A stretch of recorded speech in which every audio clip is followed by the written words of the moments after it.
Selanjutnya bahwa cara tersendiri yang mungkin ada metode tersendiri yang dimiliki oleh kepolisian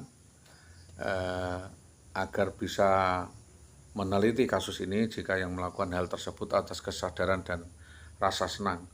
Banyaknya keterangan yang dihimpun tentang sepak terjang saudari Wiwi yang belakangan diketahui oleh masyarakat melalui catatan dan informasi jika IWW jauh hari memang sengaja merencanakan untuk kabur dari rumah dengan sengaja, yaitu dengan cara mengecoh dan mempersekusi suaminya sendiri, memerintahkan orang lain untuk menganiaya, bahkan untuk melakukan percobaan pembunuhan, persekusi yang sudah terjadi di beberapa tempat.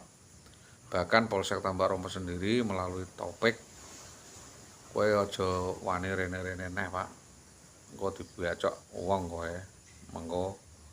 Maka atas kejadian ini dibutuhkan kerja keras Polsek Winong, Gabus, dan Tambak Romo untuk mengukir prestasi, mengembalikan citra kepercayaan publik dengan cara membongkar kasus ini, mencari pelaku otak dalam pembujuk rekayasa pembantu dalam kasus yang dimaksud di dalam pokok surat laporan yang selama itu dikirimkan melalui polsek-polsek terkait.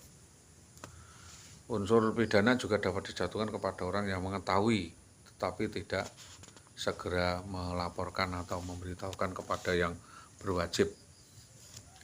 Selanjutnya bahwa ad hoc pertimbangan hukum berdasarkan akta kompromi, arbitrase atau perwasitan secara lebih jelas dapat dilihat dalam Undang-Undang Nomor 1 Tahun 1950 yang mengatur tentang acara tingkat banding putusan wasit. Dengan demikian orang yang ditunjuk mengatasi sengketa diperbolehkan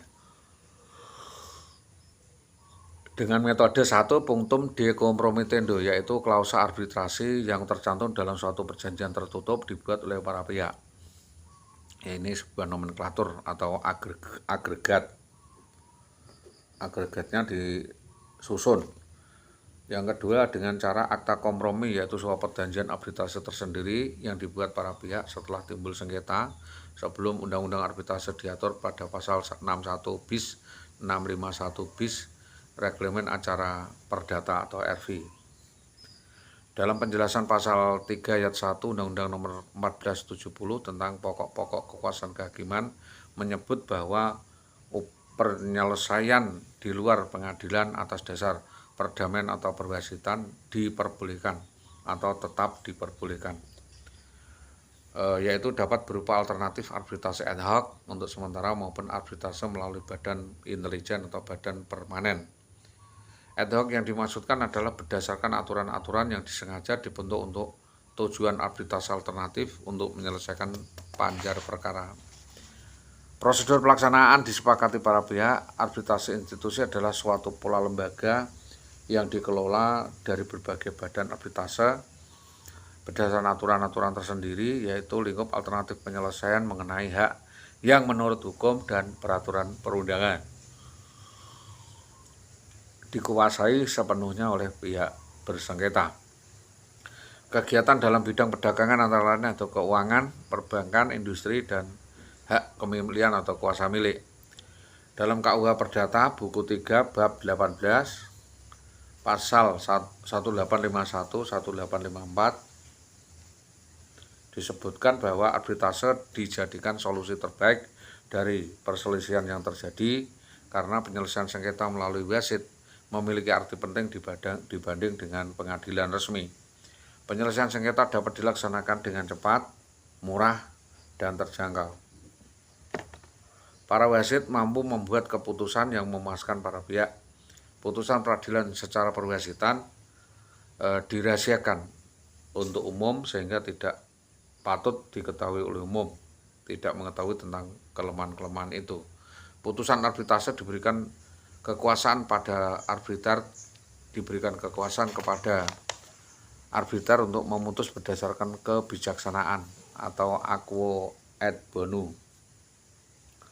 Pasal 631 RV, putusan yang diambil harus menyebutkan nama, tempat tinggal para pihak berikut amar putusannya agar dasar pertimbangan yang dipergunakan para arbiter dapat putusan menuntut tanggal, tempat di mana putusan diambil ditandatangani arbiter.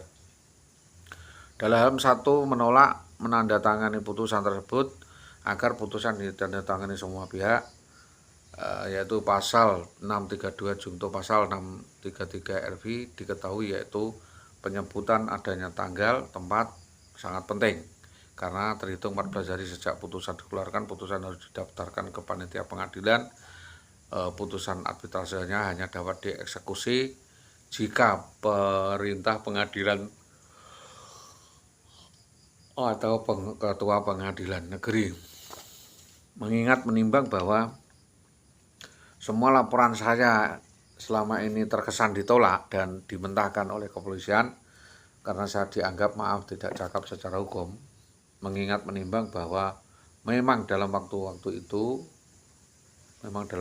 pertama saya memang mengalami kebingungan dan tidak tahu unsur-unsur apa yang harus kita laporkan. Adapun barang-barang dan surat-surat piagam berharga saya dibawa lari dan saudari Wiwi tidak dapat dihubungi lagi. Dan kejadian persekusi di Jalan Jalan Gabus pada 11/11/2011 itu kita sudah menginventarisasi data-data pelanggaran hukum asusila yang dilakukan Wiwi baik di Magelang maupun di Pati. Dugaan kemaslahatan lain yaitu terkuaknya adanya aliran SARA atau agama yang SARA tertentu, ajaran EDI yang dibawa